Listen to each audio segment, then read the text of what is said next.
Ben, mesdames et messieurs, représentants des médias, merci vraiment de vous être déplacés ce matin. Nous sommes très heureux de vous accueillir à l'édition 2024 du congrès annuel de l'Union des transports adaptés et collectifs du Québec, qui se déroule depuis hier et jusqu'à vendredi du côté de Sorel-Tracy. Ce rendez-vous annuel se veut l'occasion pour nos membres d'échanger sur les meilleures pratiques de l'industrie et sur les sujets de l'heure. Cette édition regroupe tout près de 100 personnes provenant d'organismes qui offrent des services de transport collectif et adaptés de partout au Québec. Les membres de l'Union sont des OBNL, des MRC, qui exploitent et développent le transport collectif dans toutes les régions du Québec, excluant bien sûr les grands centres. Vous l'aurez sans doute déjà compris, on ne peut faire du transport de personnes au Témiscamingue comme on en fait sur l'île de Montréal. La grandeur du territoire, la densité de population et les kilomètres à parcourir sont tout simplement pas comparables.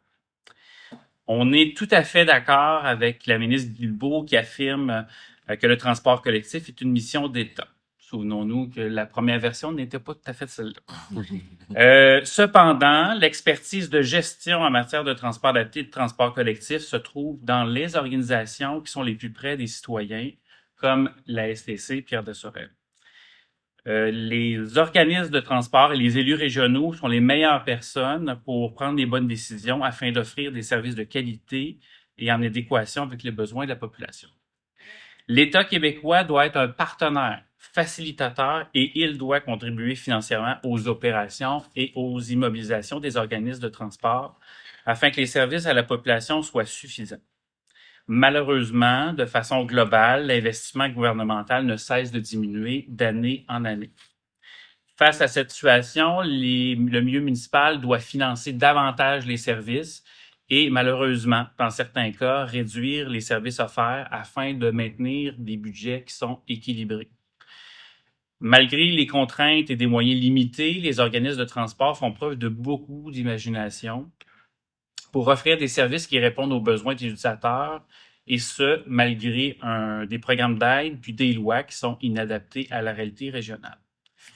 Des changements mineurs à la loi sur les transports permettraient aux MRC et aux organismes à but non lucratif de bénéficier de plus de possibilités pour offrir un service plus compétitif et plus agile qu'on peut le voir actuellement.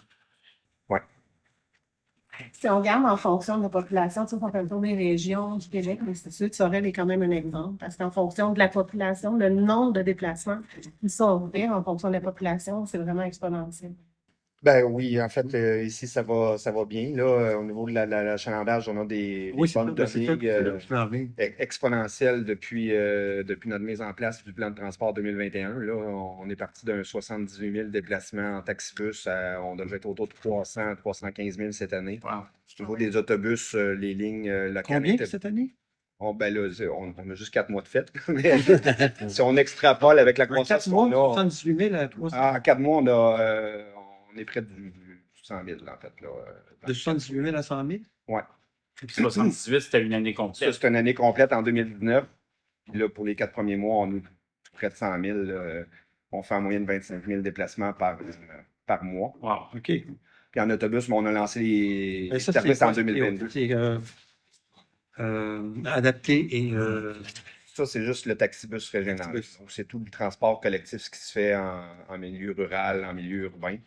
Puis cette année, juste en milieu rural, par les 9 autres municipalités qui ne sont pas à Sorel-Tracy puis dans la zone urbaine, on devrait être autour de 80 000 déplacements pour une douzaine de mille d'habitants. 80 000 déplacements. Utilise les services. Ben, dans la MRC, là, MRC. on parle d'environ 56 000. Dans Ville-Centre, avec Saint-Joseph, Saint-Anne, on est environ 40 000. Donc, pour une douzaine, quinzaine de mille d'habitants, on a environ 80 000. Puis on a nos services d'autobus aussi qui... Ça, c'est pas dans une année.